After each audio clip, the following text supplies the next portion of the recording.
Many people talk about the ups and downs of married life, but no one really prepares you for life after your spouse passes away. Welcome to Widowhood Real Talk with Dr. Tina, a safe place for widows, widowers, and their friends and family to talk about love and loss. Find comfort as you listen to honest conversations between Dr. Tina and invited guests who've experienced the loss of their forever partner, share their stories of love, grief, and healing. You are not alone in this journey. Join today's episode and discover a wealth of resources and learn how to connect with others who are traveling the same path. This is Widowhood Real Talk with Dr. Tina. Our guest today is Patricia J. Williams, is a minister of the gospel, psalmist, and motivational speaker. She writes to inspire, encourage, and motivate. Let's get into this conversation now. Patricia is going to share with us from her book, How to Flourish in Spiritual Seasons of Your Life. Hello, Patricia. Welcome to the Widowhood. Thank you. Thank you for having me on today. Oh, when you hear welcome to the widowhood, like what is the first thing that comes to mind for you? A deceased spouse, Okay. someone that has lost a spouse, and they are trying to get more encouragement any way they can, or just forming a group with, per se, other people that are widows as well. You really don't have to be a widow, but just trying to find someone else that share the same thing you went through or that you or happen to go through. You make So a that's good my point. No, you make a good point about, I like that you made the point of not having to be a widow yes, because, so I'm from Chicago, so hood means family to me. So widowhood right, is that community. right. And oftentimes, what Mhm, the widow or widower is missing are the mhm, people that were in their community before their right, spouse died. And mhm, they need them now more than ever to be entrenched in their life. So I think that's a worthy conversation. It's not that you have your spouse's past, but if right, this is your family member, your friend, mhm, someone that you care about, they are suffering and yeah, they're needing that community to embrace right, them. right. And even not a person per se, it could be like a loss of a marriage, a job, Yes. something you was married to, because people are married to their job, their careers. Yes. And something can just come in and just everything just lost. You just wipe it out. So it goes in many forms. And so that would be the broader scope of grief Yeah. itself. The Yeah. widowhood itself would be the direct loss of your spouse. Right. But when Right. you're correct that when you think of grief on a broader spectrum, it's Mm-hmm. dealing with cancer, your own Yes. body Yes. suffering, having to relocate unexpectedly, Right. problems with your children, pet Mm-hmm. loss. And the Right. thing that I have seen, and tell me Mm-hmm. what your experience, people may have some of those lower losses that they may say, well, okay, my pet, important. And then you may have lost the job, your health. But the Mm-hmm. passing of a loved one has a different implication than Yes. that of some of these other things because we feel like those are fixable. Those are things that Yes. we can adjust, We but can. your Yes. child passes, your mom passes, a Yes. close cousin or neighbor, those are not fixable. Yes.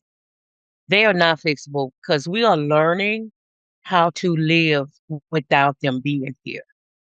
Okay. Even though they has passed on, we are trying to adjust how to live without the physical being. Even though we have the memories, we have everything we you used to do with them, we love them unto death.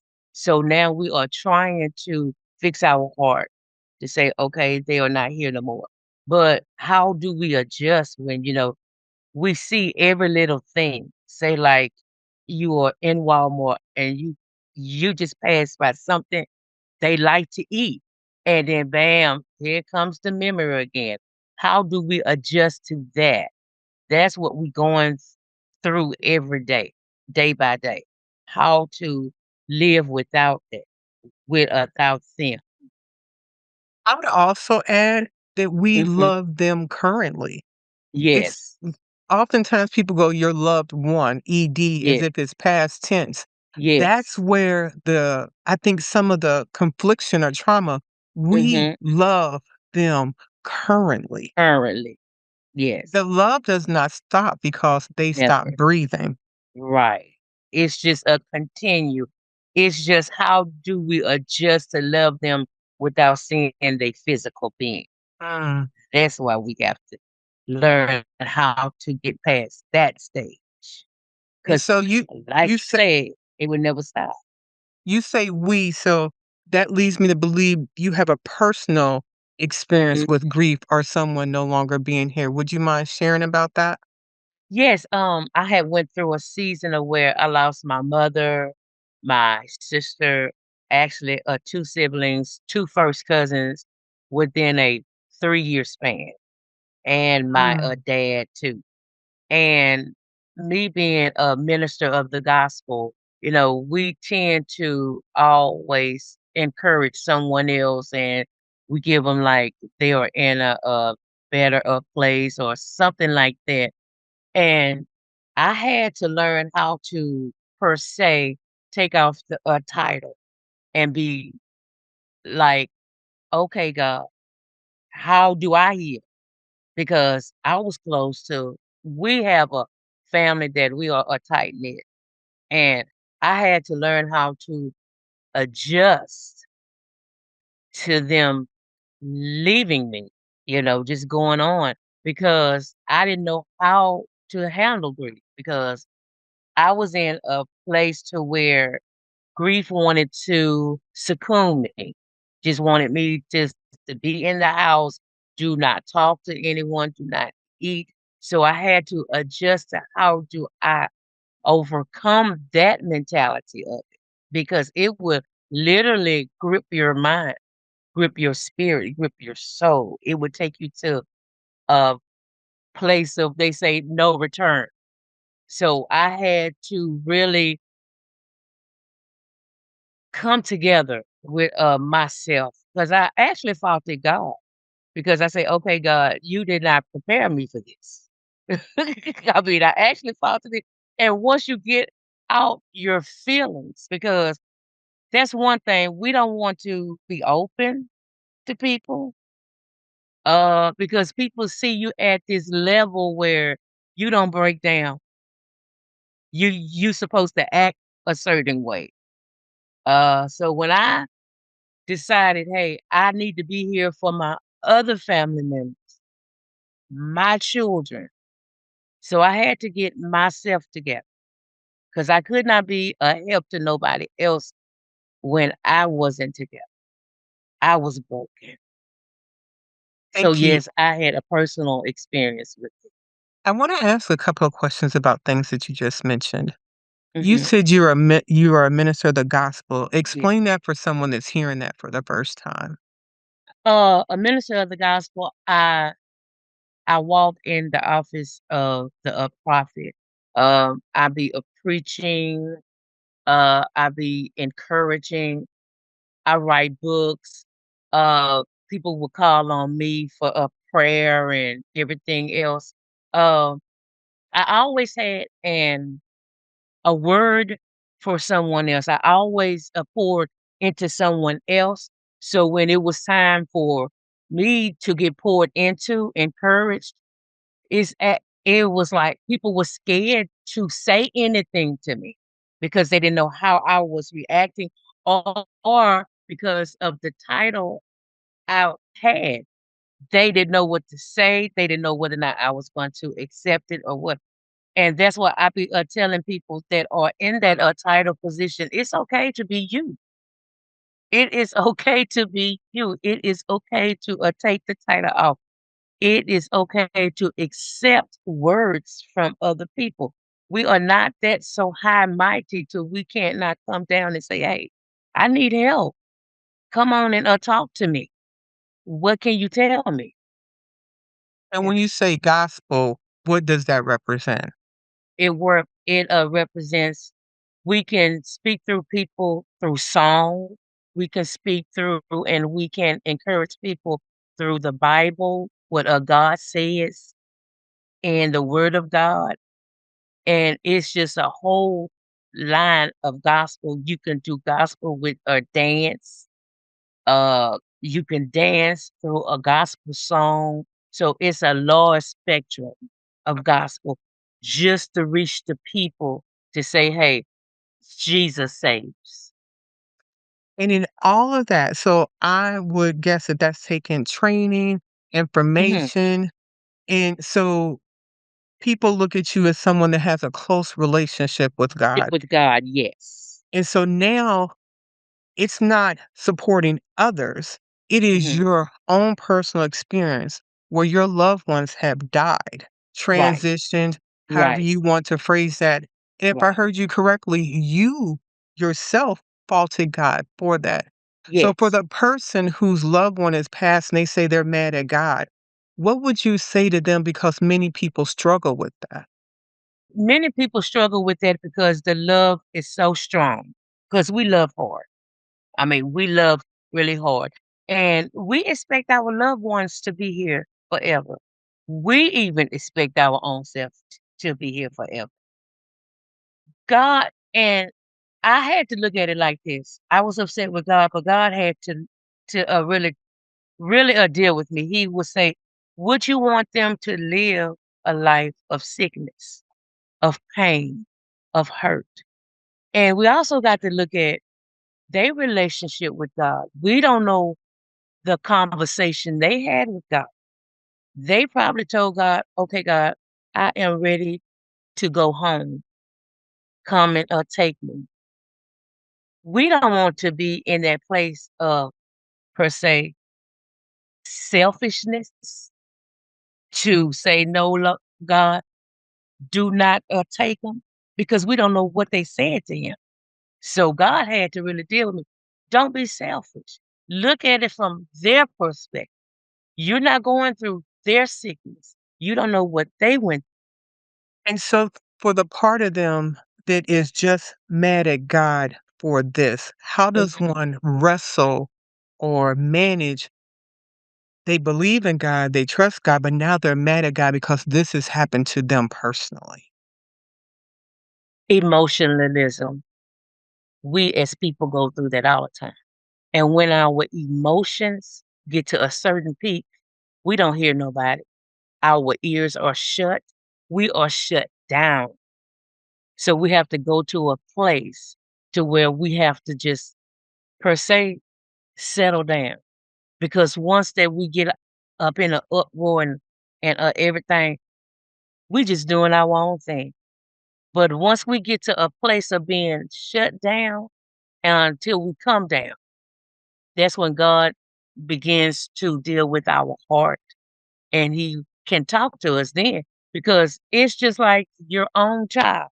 Once that you're upset or once they're upset, they are not hearing you. They are not hearing nothing you say.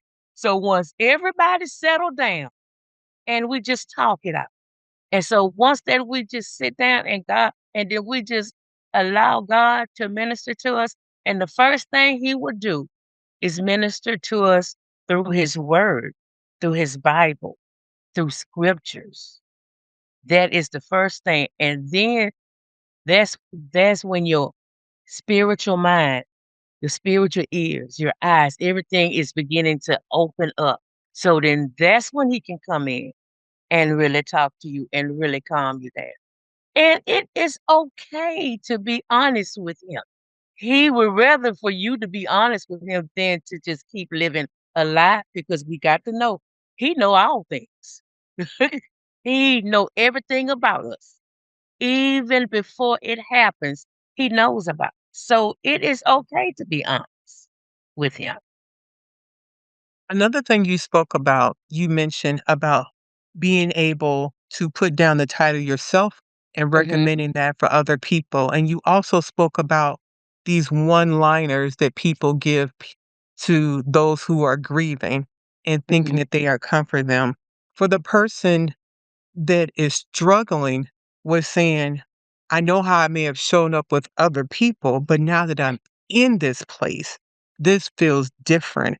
And I did give those one-liners to other people, and now I'm wrestling with that don't land like I thought it did. And Right. what would you say to your fellow parishioners that are in that space? Maybe they're given the one-liners, they haven't experienced profound grief, or Mhm. they have now experienced profound grief and wrestling with how they showed up before. Everyone grieves different because every relationship is different. Some of us, per se, because I heard a pastor say that he lost his mother and some more people within a time span. It took him to the point to where he wanted to pick up vodka. He wanted to go to the nightclub. He just wanted release. The devil, which is the enemy, wanted for to take him back. But you see, once that you have a title, and when he shared that testimony, everybody just looked at him different. Okay, he is human. We are human. We just carry a title. That does not mean we do not have the thoughts of going back to what made us feel good. We are human. We just have to ask God to help us navigate what we are going through. Because if not, we can easily be pulled back to what God has crawled us out of, because it is easy to get back. And that's how I feel. I feel like just going out to the nightclub, just up off. But then I had to come back to reality. Was this going to ease what I feel? Because once I come back down, it's still going to be there. So, yes, I can tell them it is okay to have those thoughts, but don't linger and do not allow those thoughts to take you back to that place, because you don't want to go back. You want to go forward. So those things that people are trying to lean into, is it Hmm. really looking for something to numb the pain That's what it because it is. is so intense? Yeah, it is so intense. And do you think, from your perspective, Hmm. that the church has space to grow in learning how to support people who are grieving better? No, from my perspective, the church has lost its zeal in that area. Okay. So yes, you do believe there's more space. Yes, there are, because you Okay. can go beyond the church walls. Because I had to go to a psychiatrist. Okay. Because it does not mean that we are crazy per se, but it's okay to get counseling, because some of the things, we have close people in the church you can't talk to. It's best for to talk to somebody outside of the spectrum that does not know you, so that you can get your feelings out, because you don't want to hear, to my perspective, you don't want to hear Bible. You don't want to hear anything about God right now. So I had to go outside of my spectrum and to go and have a counseling. Plus, I had uh, to navigate to get more people that was on my journey. Felt like I felt. We just basically just took out scripture, took out Bible, and everything, knowing that at the beginning we didn't have it, but then as we went down the line into the sessions, that's when everything came back, scripture and God and everything, Thank because you we for did not take him out completely. thank you for sharing that because profound loss has a way Yes, of baselining us, impacting us in yes, a way we have never experienced before. exactly, And being able to say, I need more than what I'm doing right now.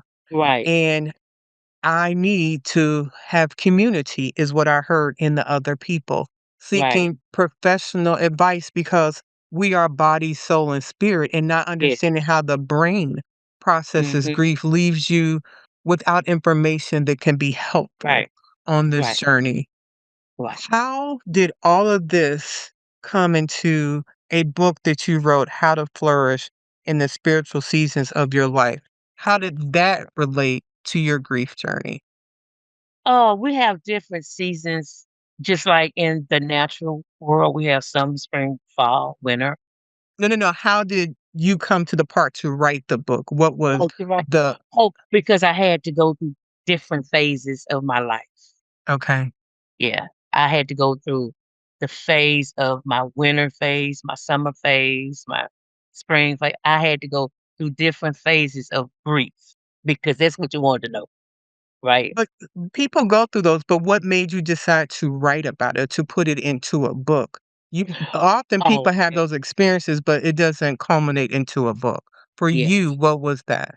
For me, I had to come to the knowledge of grief come in different stages for me. So I had to write it down because I was just journaling the things that it had took me through. So when I was writing it down, then I said, hmm, I'm gonna share my story because someone else may be going through the same thing I'm going through, but they don't know how to put it in word form. Okay. Yeah, Thank you. So let's get into your book and sort of have a conversation as we go along. yeah, The first page, and we're not giving everything away because the goal is for, our yeah. listeners to listen to the book. But I have a few things I'd like to you to read and then we kind of Mhm. talk about. The That, first one is on page 5, the third paragraph, please. mhm. Using the analogy Yes, ma'am. of seasons to talk about okay, it helps us to just like I said, a season is when you're going through different phases of your life and you don't understand. Just like the natural weather of seasons, we go through spiritual seasons of our life. We have good times, we have bad times, we have seasons of wealth, seasons of depletion. It helps us to draw closer to God. It helps our faith. It helps our trust. You don't get stuck in one particular season. You wants to push on because if you get stuck in that season, you don't want to see what the next season is going to be like. And we as a people have a problem with change because we get comfortable where we at. And and some of us, we are fearful of change. A season will change because you don't want to take your old season of what you used to do into your new season because it will cause a contamination. Can you read that third paragraph, Yes. starting with using and end with harvest?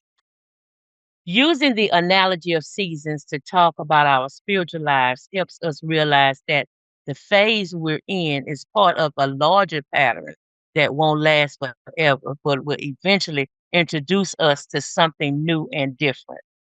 It also helps us to see that, like seasons, our spiritual lives have rhythm, purpose, direction, and can cycle back again and again with a chance for new growth and new harvest. What does that mean to you now after I have written this and where you are now in your life? If I would have stayed where I was, I wouldn't be where I'm at now Okay. because I had to let go of what I used to do because I love where I was, but I knew I had something better that lies ahead. So I had to, per se, step out of my comfort zone into, let me get the right word, a new realm, stepping out of my comfort into something of the unknown, which I didn't even know. Just like the weather, we don't know what the weather is gonna be, even though we have the person that be telling us what the weather should be. But really, that's not what the weather is. So that's how we are with the seasons. We are stepping into something we don't even know about. What were some things that you had to walk away from that you were comfortable with?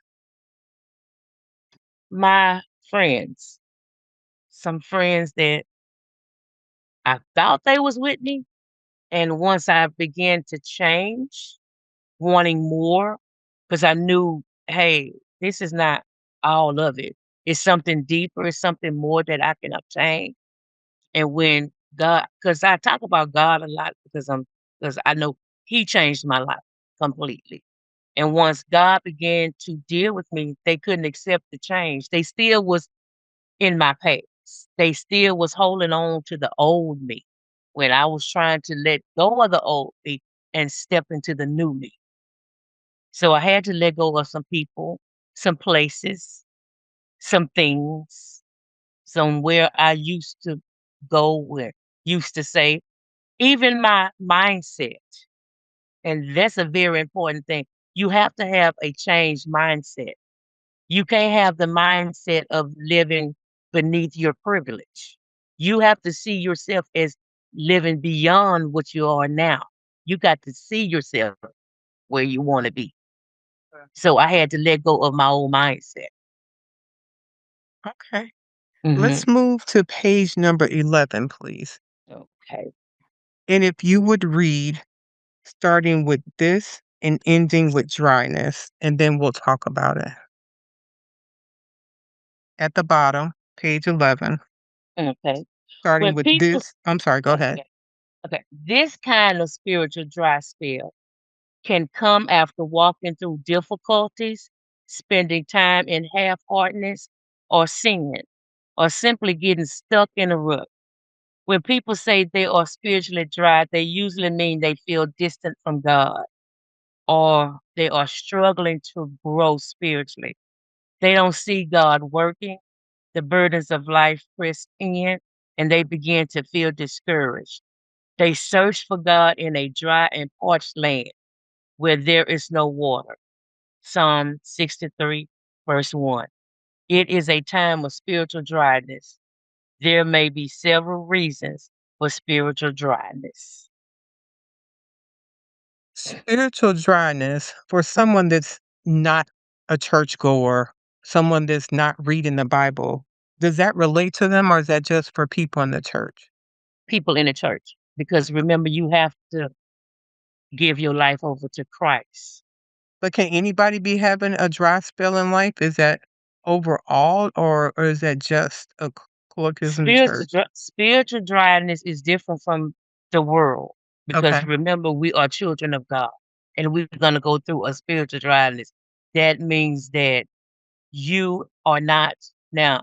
I'm not gonna say everybody is not saved because we got different relationships with God.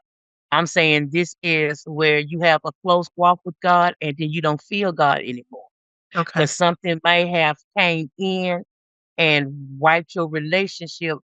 He has not totally left you. Something you did that blocked the relationship or came in between the relationship. Now I'm talking to the ones that has just gave their life over to Christ. You don't feel him right now. You may not feel him right now. That's because there is a spiritual warfare going on between him and the devil because why you just gave your life over to Christ. And the devil is upset because you had made that decision. Okay, the ones that have not gave their life over to Christ yet, but you are thinking about, he is tugging on your heart. God is tugging on your heart for you to come on in. That's when you will feel like it's something ain't going right, something ain't right, like that. That's him tugging at you. It's time for you to accept the yes he want out of you. Yes, God, I will live for you. Yes, God, I will give you my life.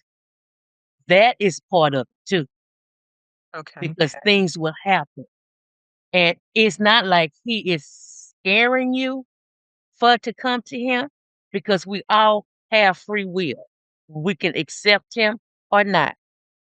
But when you say, Lord, I am tired of this life I'm living. What can I do? He done heard those words. So he is tugging at your heart to say yes, for to come to me. That's when something may happen and you say, okay, God, I hear you. I'm coming. So I see what you're saying. So it can pertain to them too, because it's somewhere down the line, you know about God. Even if it's by your mama, your grandma, somebody told you about Jesus. So Okay. there's no excuse. Yeah. So for you on a personal level, Mhm. what have been some of your dry seasons? What caused them and how did you manage that? What caused my dry season, I just didn't feel like praying. I didn't feel like talking to him. I was just upset. I just didn't wanna do nothing no more, and it all went back to this, grief that I had to experience, and there was a dry season in my life. I just completely shut down, and when I got through pouting, like children, we pout, and when I came over myself until I got through, that's when started back I went back to God and I repented, and then everything started coming back. My harvest, everything started coming back because I had to go through that season. And when you say repented, what does that mean for someone that's not familiar with that term? Repent means, asking God to forgive you And why for was that stuff. important? It's important because just like if I do you something and I realize I have hurt your feelings, I don't want you to walk around just downhearted and hurt because I did you something. So Imma say, "I am sorry I did this and that," because that will hinder my relationship with you. We will not talk anymore. I don't want that. So it is important to God because we will hurt him, even though he is a spirit. It will hurt him, and you have to say, "God, please forgive me," because just like his son died, and people spat on him, people hit him and whipped him, but yet he still died on the cross. He forgave them people, even though they may not know. He forgave them by dying on the cross for us. So if I don't go to God and ask God for forgiveness, He would not accept my prayers. He would not accept anything that I do unto Him. Because why? We still got this here left open. We still have not settled this matter here. So nothing, and that is another thing that will cause spiritual dryness too, unforgiveness. What does repentance do for the repenter? It frees them. It frees you because you are no longer in bondage to that. It is no longer a rope around your neck per se. It's no longer renting space in your head. Yeah. Okay. Let's move to page 46. And if you would read the first two paragraphs, please. The very mention of the word brokenness causes many Christians to shudder inside, though they may nod their heads, agreeing that it is something spiritually necessary. While scripture makes it clear that this process is essential for spiritual growth as well as fruitfulness, there remains quite a bit of uncertainty and confusion regarding it. Brokenness is God's requirement for maximum usefulness. So often Christians struggle to get to what they perceive as the top. They forge their extensive list of accomplishments, perhaps with the hope that they will one day be able to hand it to God and say, "See what I've done for you?" Thank you for reading that. Mhm. What would you say to the statement that people judge or measure their walk or success with God based on everything being perfect? And when things are going awry or there's turmoil or there's difficulty, then that means my life is not going well with God. Mhm. Per se, just like I read, people will say, "There's nothing wrong with accomplishments, educations." I do encourage education, but you cannot hand your education, your theology to God. You have to come to a place because the Bible say know the person by the spirit. I don't know you from your outer shell because we are a spirit and this body houses a spirit. I have to know your spirit, not saying that you are, unhappy or then you going through stuff. If I don't know you in the spirit, I can't minister to you in the spirit. I will minister to you from the way you look on the outside. And so God wants us to know a person by the spirit, not by what they have been accomplished, not what they have accomplished. Yes, I do applaud you for your diplomas and your accomplishments, but it goes beyond that scope. It goes beyond that. And so versus that and the spirit, I do encourage you, go to theology school because it's more. But don't just base everybody on book knowledge. Because some of us got to go through some stuff in order to help somebody else too. So the person that has a relationship with God, Mhm, and from what they know, they are doing the things that God has called them to do. mhm. And their life has a large amount of challenges and difficulties and things that they are having to endure. Does that mean they're doing something wrong in life because their life has those challenges? Not necessarily. We can go through challenges because Lord know I had, and I still go through challenges. But there comes a time when you can allow the challenges to overtake you.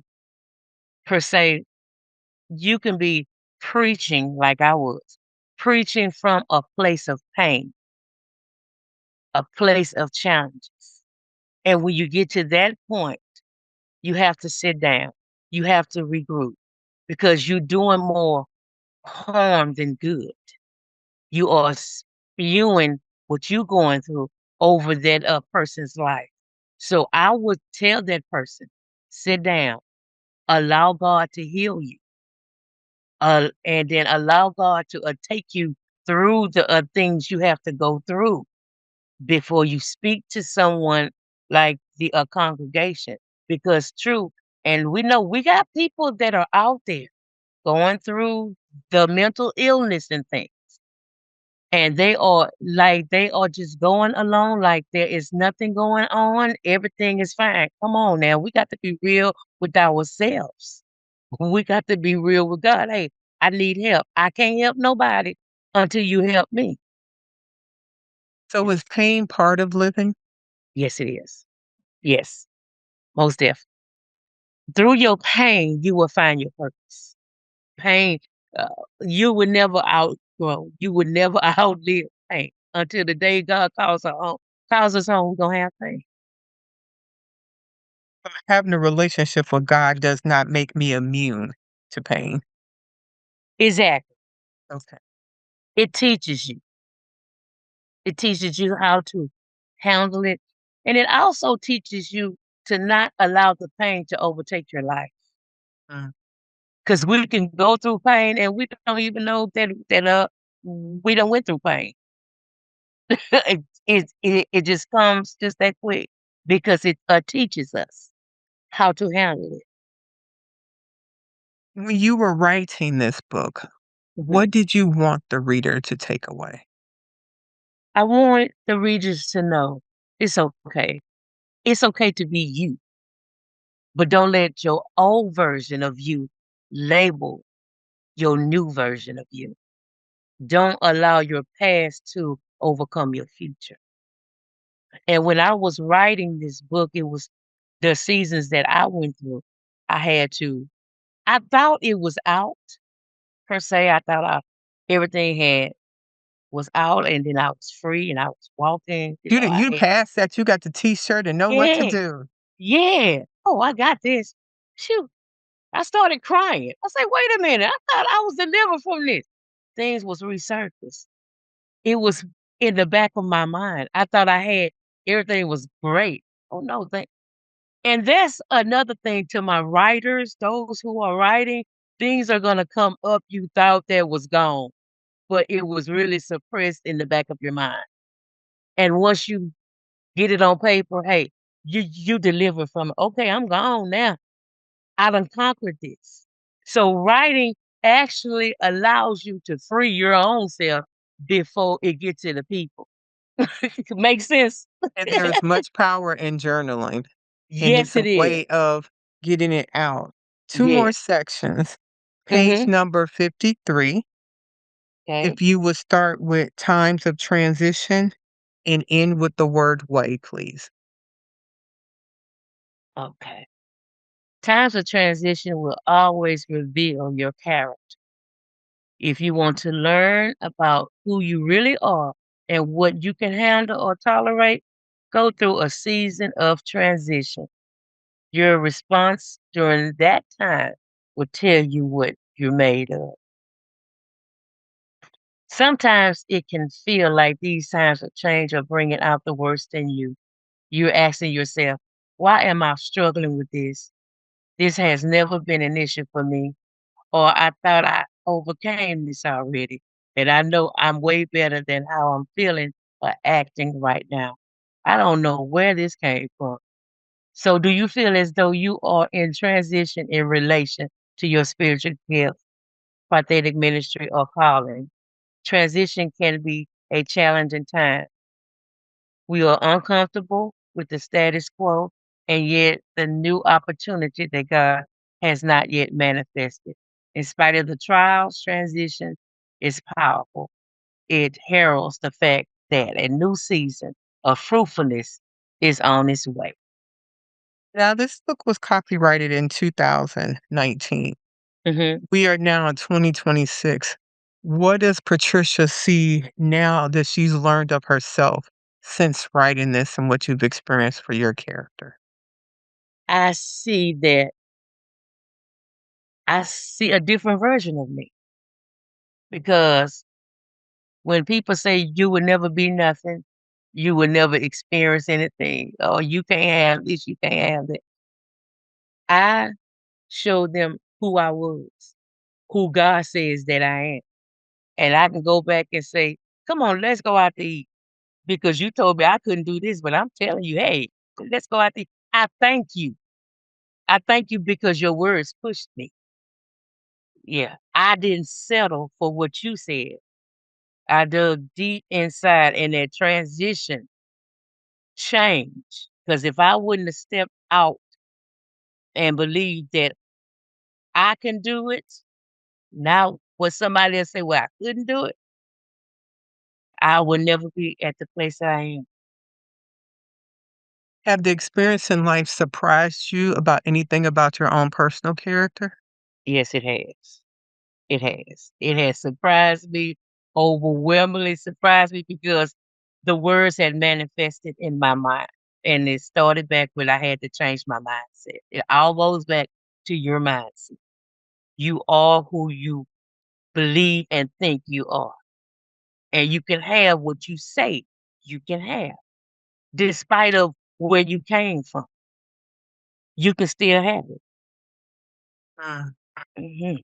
The final section, if you would read page 85, starting with live through your seasons glorifying God, and then end with the word task on the 86, please. Page 85. Yes, ma'am. Okay. And end with tasks. Live through your season glorifying God. Once you recognize which season you're in, you can shift your thoughts to the Heavenly Father and live through the season glorifying Him. Ultimately, God is in control of our seasons. Whichever season you're currently in, remember that God is making everything beautiful in His time. King Solomon was a knowledgeable man who thought a lot about the way life goes. He wrote these words in Ecclesiastes 3. To everything there is a season, a time for every purpose under heaven, a time to be born, a time to die, a time to plant, and a time to pluck what is planted, a time to kill, a time to heal, a time to break down, and a time to build up, a time to weep, and a time to laugh, a time to mourn, and a time to dance. A time to cast away stones, a time to gather stones. A time to embrace, a time to refrain from embracing. A time to gain, a time to lose. A time to keep, a time to throw away. A time to tear, a time to sow. A time to silence, a time to speak. A time to love, a time to hate. A time of war, and a time of peace. The God given task. Thank you for reading that. You're welcome. What does it mean to you when you have to wait because God will make everything beautiful in its time? And I had a problem with time. And we always have a problem with time because we want to rush. We want that microwave stuff. And we will say, guilty of it. Come on, God. It is a time yet, but I've learned our time is not his time. And if he give it to us before time, we can mess it up. And if he give it to us before time, we are not ready to receive it. So during the waiting process, he is building us to get ready to receive whatever he have for us. Because if he give it to us right now, we'll mess it up. If that God will give us $1,000,000, we don't know how to handle it because we'll go out and we'll splurge and get this and get that. But before that time, when we are waiting on the $1,000,000 to come, he's going to teach us how to use it, how to invest it, and what to do for it. And so when he say, okay, now you ready for it, he's going to give it to us. What would you say to the reality and there is a time to hate? It's okay to hate, but don't let hate overtake you and say, Okay. hate is a bad word. And we all human. We would never be perfect because we've been worked on every day. But we got to replace hate with love. God teach me how to love instead of hate. Teach me how to love that person instead of hate that person, even though they did me wrong. And you may not ever get no apology, but teach me how to love. And you don't want hate to consume you because hate will put a cement block over your heart. Hate will take trust away so that you won't trust anymore. But I will tell somebody, God, teach me how to love. Yeah. Where can someone find your book or connect with you? Oh, they can connect with me at patriciajwilliams.com. That's my website. They can find my book on amazon.com, all of the internet retailers. Um, they can connect to me on faithisthekey47 at gmail.com, Instagram, Facebook. I'm out there, y'all. I try to give my guests an opportunity to be the podcast host. Mhm. So, any questions you have of me? Yes. How long have you been doing this? This is so Uh, great. Thank you. Widowhood Real Talk with Tina has been in existence since 2022. It's a blessing. That's a blessing. So you help many widows, or do you go beyond your scope? So, the scope is the bereaved, Mhm. and that scope is primarily with the widow or the widower, the Mhm. person that has lost their spouse, but Yeah. it goes beyond, hence the word hood, to their Mm. community because Okay. they're needing to know how to support the person that is grieving. But Mhm. just like when my late husband passed, I Mhm. became a widow. My children no longer had a father in this world. Right. My husband's siblings lost a sibling. Those Mhm. nieces and nephew lost an uncle. Someone Right. lost a friend. So even though it may be directly because it's my spouse, his other Mhm. relationships were severed. And those people are part of that community as far as what that grief looks like and the Oh, people we support. okay. So your success rate has been great. with Um, helping others? I just interesting you ask that question. Mm. I just happen to have my notes because we have a board meeting today. Okay. And since 2022, all of Mhm. our content on social media has had over 38 million views across Wow. 124 countries. We are having a gala on May 16th here in Norfolk, Virginia, and Mhm. currently we have 96 tickets sold. Wow. And that event is to celebrate my birthday, to Yeah. celebrate the widowhood, a book that I'm releasing called The Five Widows Club. But Mhm.